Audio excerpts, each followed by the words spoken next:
Nah, ikut lagi sini.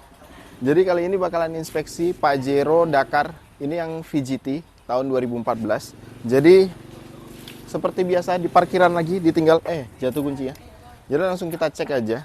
Karena si ownernya langsung udah nggak nyerahin kunci aja. Jadi kita inspeksi mobilnya seperti biasa. Saya buka dulu kap mesin. Ini agak terapa sedikit ya. Oke. Kalau ngelihat dari mobilnya kerawat sih. Oke. Nah, ciri-ciri mobil kerawat sebenarnya, lihat ya. Ruang mesinnya bersih. Ini piping udah diganti. Kayaknya udah remap sih kalau udah kayak gini. Ini selang radiator. Nanti kita cek semua menyeluruh. Kalau dari bodinya udah ketara sih. Seperti biasa, kita keluarkan alat-alatnya dulu.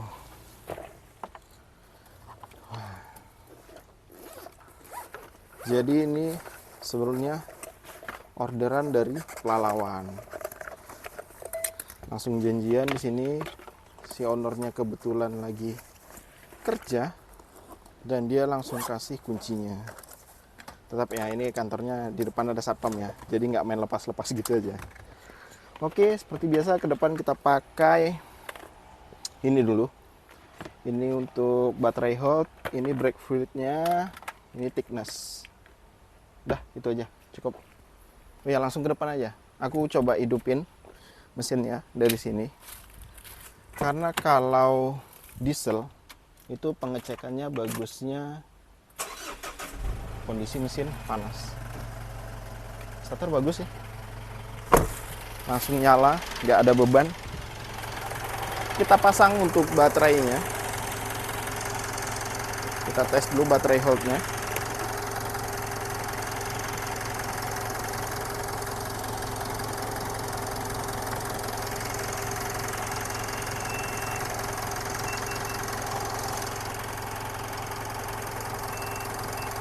Bagus, 100%. Nah, kita cek nih kap mesin. Ini kap mesin bagus, sealernya juga bagus. Nih lihat masih rapi, lubang-lubangnya juga masih rapi nih. Ini berarti belum ada ketokan. Ini tulangannya, lihat tulangannya juga masih bagus nih. Spot weldingnya juga masih ada, belum polosan. Biasanya kalau udah repair ini didempul habis nih, jadi tinggal lubang-lubang ini aja. Ini kalau yang mau beli Pajero ya. Kalau ini udah full mulus, spot weldingnya udah nggak ada lagi, berarti bekas repair biasanya. Lebih gampang lagi kalau tes pakai thickness kayak gini. Nah ini, coba saya cek pakai thickness. Tuh ketebalannya kan, masih 0,01 malahan. Sebenarnya kalau udah kayak gini udah ketara sih. Mobil kalau bekas laka itu ya pasti ketara, kelihatan deh. Nih lihat nih, Pajero Dakar 2014. Ini posisi kilometernya ini di 200 ribuan. Tapi kalau dirawat dia bisa sebersih ini.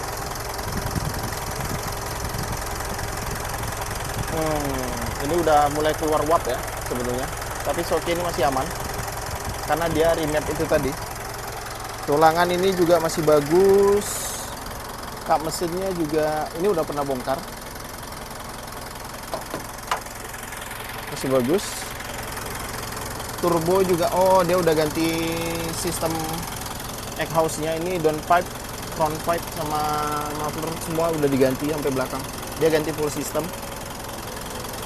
Lihat nih, 200 ribuan aja masih ada coretan-coretan pabrik kayak gini nih. Tuh, yang pink-pink tuh. Kelihatan kan, 200 ribu loh. Kalau dirawat dia memang bener-bener jadi barang yang bagus. Jadi sebenarnya kilometer itu nggak patokan, jadi tergantung perawatan sebelumnya si mobil. Terkadang ada juga jumpa itu, oh ini minyak rem, oh minyak remnya kayaknya perlu diganti nih, karena kadar airnya sudah 2% lebih. Terus dia udah hitam juga. Ini otomatis nanti kita masukin ke list untuk pergantian minyak remnya biar lebih aman lagi. Oke, minyak rem harus ganti, lebih bagusnya ganti ya, untuk mengantisipasi biar jangan sampai ada remblong nantinya. Kita keluarkan lagi, kita cek body. Ini sudah repaint, dia keterangannya tadi memang sudah full repaint sih. Jadi body ini sudah di full repaint sama dia. Ketebalannya bagus, 0,29. Nih lihat. Ini ciri-ciri body sudah repaint, tapi repaintnya rapih ini. Kayaknya catnya cat mahal. Kalau ngelihat dari kilatnya ya. Kalau ngelihat dari apanya nih 0,30 sekian lah. Seperti biasa, sealer pintu dicek terus. Atas ini bagus, pintunya juga belum pernah bongkaran.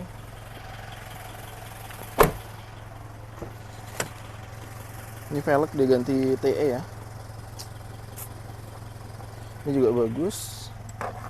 Sini belum pernah bongkaran juga. Plafonnya juga masih bagus tuh, walaupun 200 ribuan. Nah, terus kita ambil scan. Lihat nih dashboardnya. Sini. Mobil 200 ribu kalau kerawat tuh kayak gitu tuh dashboardnya. 200 ribuan ini, 190 sekian. Saya cek tadi. Nih. Lihat tuh di atas. Bagus semuanya. Ini kunci-kunci dia taruh di sini. Ini dongkrak. Dongkraknya juga masih bagus tuh. Masih bawaan, lihat. Nah, itu ciri-ciri mobil yang perawatannya bagus walaupun kilometernya itu tinggi. Kita jangan underestimate ya, ngelihat kilometer tinggi terus kita adjust mobilnya itu jelek. Jangan. Tuh lihat. Ini masih bagus. Terus masuk ke depan. Nah, masuk ke depan. Biar kameramen masuk, kita sekalian tes AC dan kita scan. Ini enak nih, kalau Mitsubishi, Toyota 2KD, 2GD, Mitsubishi 4D56, 4N15, 4N16 itu ke detect semuanya untuk kilometernya. Ini 191.000, lihat tuh. Coba cek kilometernya. 191.000 tuh. Tuh. Pasti orang sebagian bilang, "Wah, tinggi." Padahal enggak sih, normal aja kalau 2014 ya. 2014 kilometer 191.000 ya, berarti dia udah jalan 10 tahun, berarti nggak sampai 20.000 setahun dia jalan. Sebenarnya masih low, cuman ini mobil ini kalau sampai ke tangan penjual nakal, oknum, pasti diputar kilometernya. Ini kalau diputar jadi 140.000 pun orang pasti percaya. 140.000, 130.000 pasti percaya. Nah, ini baru kita cek ECU-nya, kita scan. Ini kita buka aja biar terang. Ini kita scan sekalian deh, cek ini. Oh, sunroofnya masih bagus. Oke, sunroofnya juga masih bagus nih. Kita tutup aja. Kita cari terangnya aja biar ngerekodnya juga asik, enak. Oh, ini ada cacat nih sedikit nih. Ini kena kerikil kayaknya nih. Tuh, kacanya ada kena kerikil tapi belum diganti. Tapi overall masih oke lah. Ganti kaca Pajero nggak terlalu mahal lah. Masih bisa menenggang. Kalau ini oke sih. Lihat nih, panel-panel kayak gini masih kerawat. Terus nih head unitnya juga masih bagus. Takometernya juga masih main tuh semua.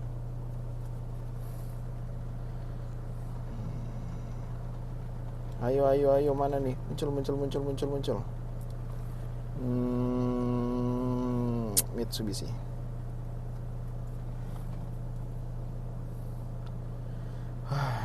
Dingin juga akhirnya. Kalau inspeksi tuh di dalam lah, momen di dalam mobil yang ditunggu-tunggu, karena bisa sekalian ngadem. Karena Pekanbaru suhunya tuh luar binasa. Oke, ini kayaknya coba saya tarik gas sedikit ya. Wah, suara turbonya tuh. Siulannya masih ke buka di 2000 aja udah kedengeran suara turbonya. Ini sehat sih. Ngecek diesel itu ya sebenarnya nggak seringkih yang dibayangkan. Gampang kok. Diesel itu cek ketika dingin, cek ketika panas, sudah selesai. Dingin starternya nggak panjang, itu udah bisa mengindikasikan bahwasanya mesinnya bagus. Dah. Terus cek ketika panas, berasap nggak mesinnya. Mesin bagus, nggak berasap, nggak ada cipratan oli yang berlebih. Dia kalau mesin 4D56, dia ada cipratan oli pasti, tapi tipis. Nggak sama kayak 4N15 atau 4N16. Kalau 4N15 itu cipratan olinya dia banyak.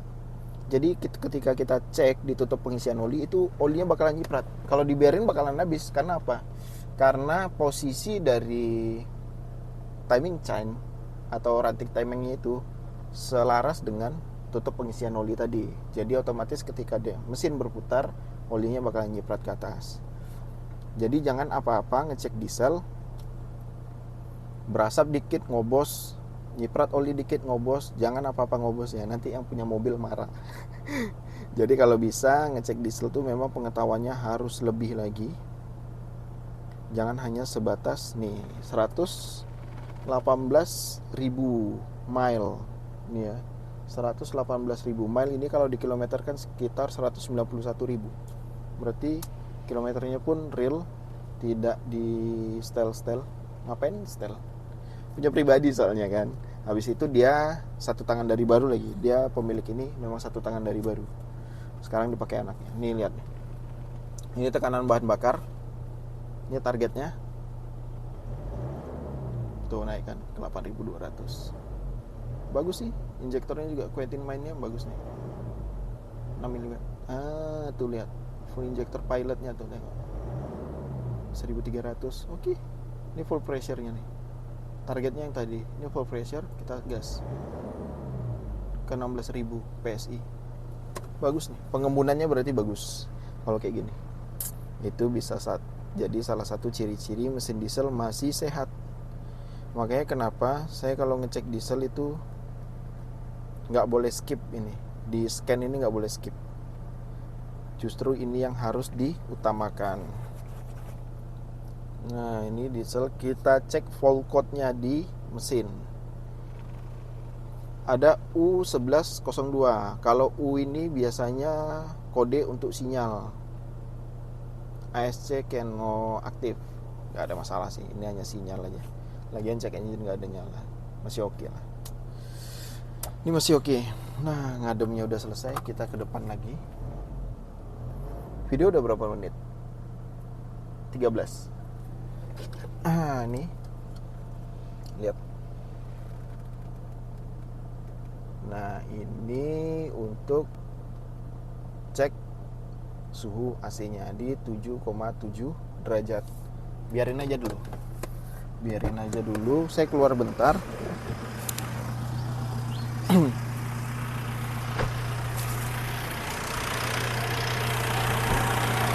Nah kita kemas barang-barang yang ada di luar kayak gini, kemasin aja karena kita mau tes drive.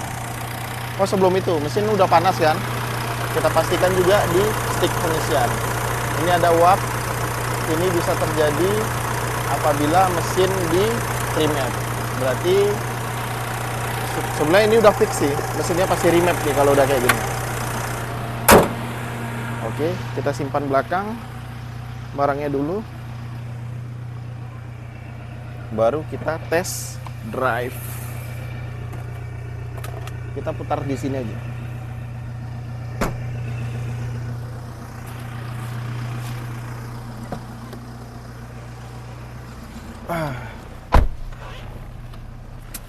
Sunroofnya biar kebuka lah ya, biar terang dia. Oke, kita bawa jalan. Bismillahirrahmanirrahim. Ya enggak apa sih. Oke, kita tes akselerasinya, mesin dan sebagainya macam. Pindahan giginya. Kalau perpindahan gigi nggak ada masalah sih rasanya.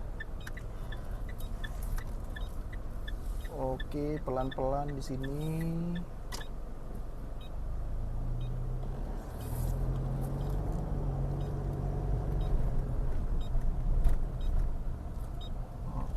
kita keluar.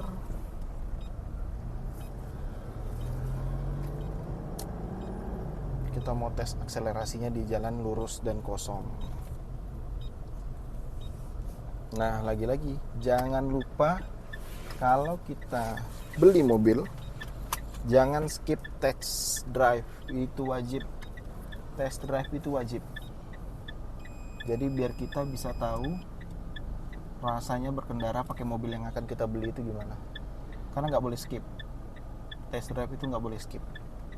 Tapi biasakan sebelum test drive, kalau kalian mau beli mobil second harus duduk dulu harganya, nego-negonya cocok dulu, baru mobil dites. Jangan nanti mobil udah dites baru nego dan ternyata mobilnya nggak cocok. Nah kan, jadi nggak enak gitu sama yang jual kan.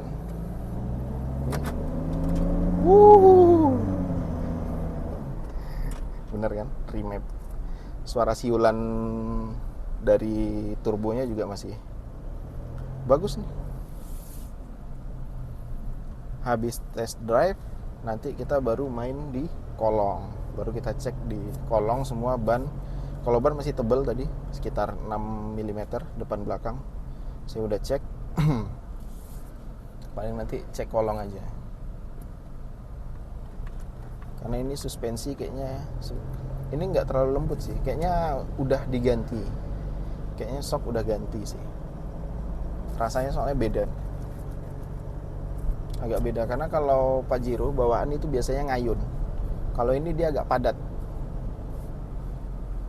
Nah, feeling saya kayaknya ganti Profender gitu atau Tain atau bisa jadi Ome, tergantung. Makanya kita cek nanti. Nah, kita cek akselerasinya dulu. Di depan kita cari putaran tuh. Kedengaran nggak suara siulannya? Nah itu dia. Oke. Nah kalau ngetes drive, biasakan jangan terlalu dekat. Kalau bisa sedang aja. Ya bawa jalan sekitar 5 menit gitu kan. 5 menit atau 10 menit itu lebih bagus lagi. Jangan hanya sekitar putaran komplek aja. Nanti takutnya banyak hal yang lupa kerasa. Ibaratnya apalagi kalau Matic. Kalau Matic kan dia nggak sempat ngoper sampai ke gigi 4 atau 5 gitu kan. Jadi nanti mana tahu nyangkut di gigi 4 sama 5-nya itu bermasalah, bisa jadi. Makanya kalau bisa test drive itu cari tempat yang los, kosong, jalan lurus. Kita pengen lihat akselerasi perpindahan gigi Matic-nya itu mencapai maksimal itu normal nggak. Nah kalau normal, udah dapat normalnya, baru kalian bisa balik lagi. Karena banyak kejadian di tes Brio sih kebanyakan teman-teman itu udah beli dia, baru dia telepon saya, "Bang, saya beli Brio tahun 2015 Matic, dibawa jalan sampai gigi 3 aja, gigi 4-nya nggak mau masuk," kata dia. Gigi 4 sama 5-nya. Dan setelah dicek ternyata valve blocknya bermasalah, ini lain itu sebagainya. Jadi makanya kalau bisa diperhatikan perpindahan gigi sampai maksimal. Oke ya. Nah ini kayaknya nggak ngejar kayaknya. Kalau di sini kayaknya nggak ngejar. Kita cari tempat yang lebih lapang lagi. Karena kita test drive mobil orang nih, jangan sampai ada apa-apa. Nah ini kayaknya bisa nih, kayaknya ya.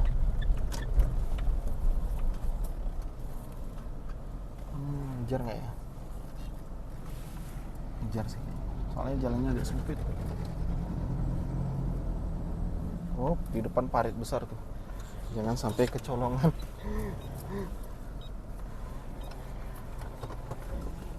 Nah, ini.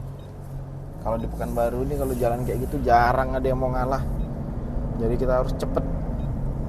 Nah, ini kita tes lagi perpindahan. 4, oke, masuk ke 4 bagus, 5-nya bagus. Nah, itu enaknya kalau AT masih bisa dirasa. Kalau CVT udah nggak bisa dirasa itu, karena saking smoothnya perpindahan gigi itu kan. Itu paling bunyi kunci-kunci di belakang tadi, karena kunci-kunci di belakang berserak tadi ya. Ini kalau untuk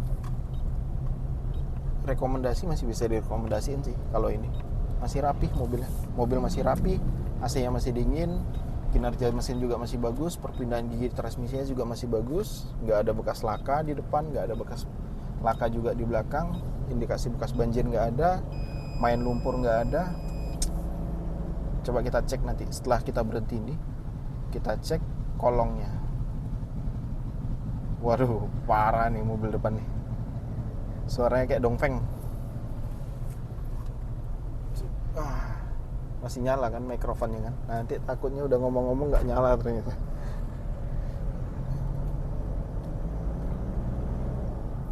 Oke, asik nih kalau VGT, dengar siulan dari turbonya tuh, siu. Makanya kebanyakan dibikin stutu kan, stutu. Kalau nggak 2KD 4D56 pasti dibikin kayak gitu. Mesin ya, seri mesinnya, kita bukan bicara mobilnya. Udah berapa menit? Udah 20? Belum? 21? Oke. Mungkin ini video agak sedikit lebih panjang dari yang sebelum-sebelumnya. Tapi nggak apa-apa, biarin aja. Karena di sini semua videonya ini mengindikasikan informasi. Memberi informasi, sorry. Nah, ini sebentar lagi sampai ini. Kita parkir di tempat tadi, terus kita cek kolongnya.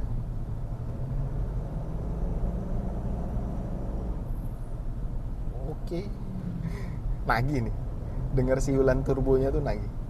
Cing, pokoknya kalau RPM di 2000 aja, pas dia turun bakalan cing, gitu. Mungkin kalau dikasih blow up atau rombakan dikit pasti tutup. Oke,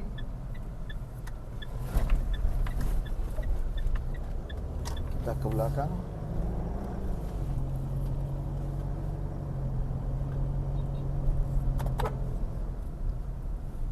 Baru kita cek kolong. Setelah cek kolong clear, selesai untuk inspeksi Pajero Dakar VGT tahun 2014-nya. Oke. Cek. Turun? Bisa? Oke, langsung kita cek kolong.